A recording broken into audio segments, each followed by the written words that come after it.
Hi, everybody. I came on here real quick because I was reading this morning, and I've been complaining about all these attacks and crying out to God over all these. It seems like just these constant attacks from the enemy. And I heard in my spirit Job 8, right? And then I knew that it was. I knew once I read it, then I understood kind of what he was saying. Okay, so I'm just going to read the first part of it, which is the only part that really is applying to this. Okay, it said, Then answered Bildad the Shuhite and said, How long wilt thou speak these things, and how long shall the words of thy mouth be like a strong wind? Does God pervert judgment, or does the Almighty pervert justice? If thy children have sinned against him, and have cast them away for their transgression, and he has cast them away for their transgression. If thou wouldest seek unto God betimes, and make thy supplication to the Almighty, if thou were pure and upright, surely now he would awake for thee, and make the habitation of thy righteousness prosper.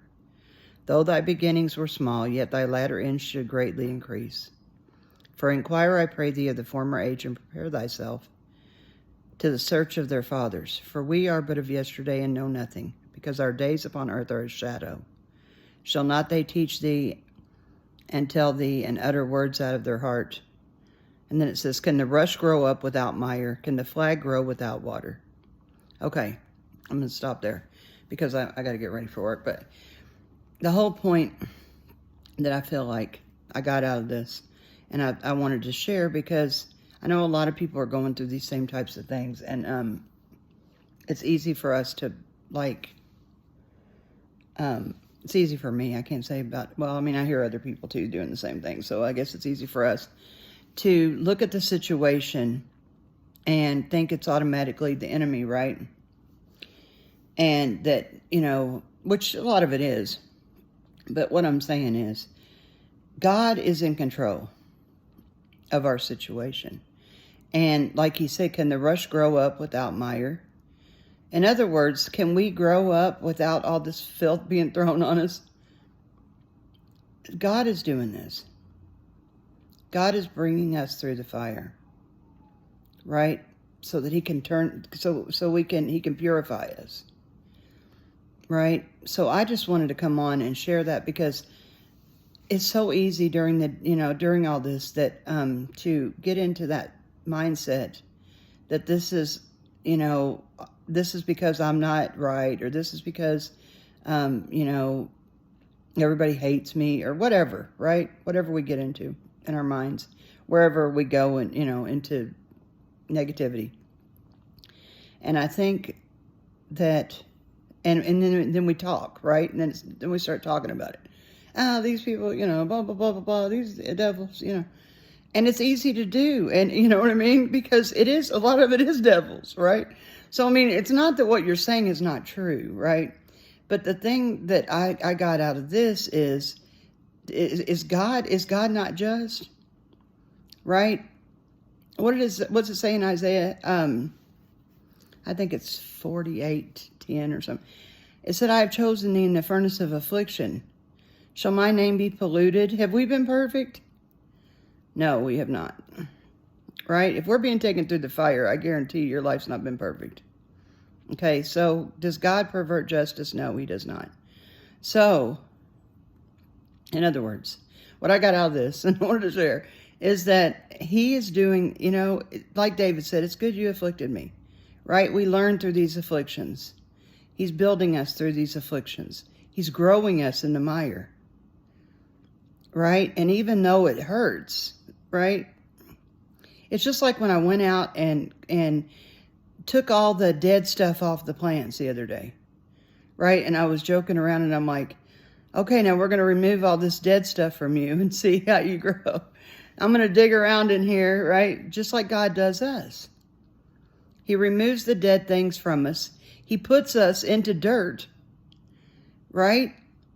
And fertilizes us with what, I don't want to say any filthy words, but you know what he does? He fertilizes us, right? And what do you use for fertilizer? Right? So when you got all this shit being thrown at you, don't look at it as a bad thing necessarily, because it's actually helping us to grow. God knows what he's doing. Okay? He knows what he's doing. He's never wrong. Sorry about the way I look. I haven't done my hair yet. But I had to come on here and share this because it hit so hard for me.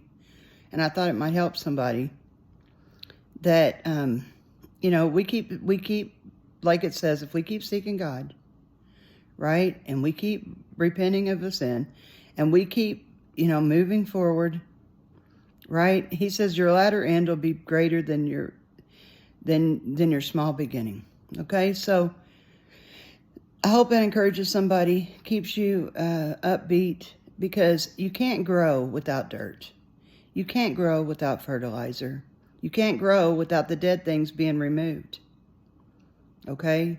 And when I was doing my plants, I felt like he was speaking, I felt that in my spirit because I started saying it out loud. Now I'm going to remove all these dead things from you, and I'm going to dig around in here, and I'm going to add this fertilizer, and I'm going to see what you do now. Right? And it was almost as if I was speaking over my own life, and, over our lives, really. Okay? Prophesying to us. This is what he's doing. Removing the dead things. Right? Fertilizing us with things that feel really bad. Right? But he had to remove them dead things, and he's still removing, it's just like a plant. You go out and you find some more dead stuff. And it has to be removed, and it's painful. Excuse me. David said, purge me with hyssop, right? These things are painful, and so we're lamenting, and we're, and sometimes we're talking out of our head, which we shouldn't, which I know I shouldn't do. But his response sometimes is really cool, because he's like, hey, wait a minute. Am I unjust? Are you not unjust? Right? Is it not you that's unjust? Right? God's ways are never unjust. It's our ways that are unjust. And he has a way of putting that into perspective for us quickly. Right? So it's a good thing. So I just wanted to come on and share that. I hope that encourages somebody today. If you feel like you're in the mire, because I'm like, Lord, deliver me out of the mire, right? I'm on my knees, Lord, deliver me out of the mire. And he's going, hold on, wait a minute. The mire is what's growing you. Why do I want to take you out of the mire? Do I not know what I'm doing? He knows what he's doing, right? So we just trust him. And we waller around. And come out smelling like a rose, because like he said, your end will be better than your small beginning. So I love you guys. I just wanted to come on real quick with that. Share to try to encourage somebody today. I love you guys. I'm praying for you guys. Pray for me. Okay? We all know we're under attack. It's part of it. Nothing's going to hurt you. Okay? God's hand is on you. All right? And if it does, it was his will. So don't even, you know what I mean? Don't focus on that. Focus on him. And all the works he's doing in us through these afflictions. Right? The church grows in affliction and persecution. So, whether it's something personal persecuting you, or whether it's a group, whether your group is being persecuted, either way, it still grows the people involved. So look at it like this. We're growing. We're growing, and he's making us beautiful in our time. So just be happy and be positive about the fact that he's in control. His hand is on you. Nothing's going to hurt you. Nothing from the outside can hurt you. Okay? Only you can hurt you by going against him. Okay? I love you guys. Mwah. Have a good day. Jesus loves you.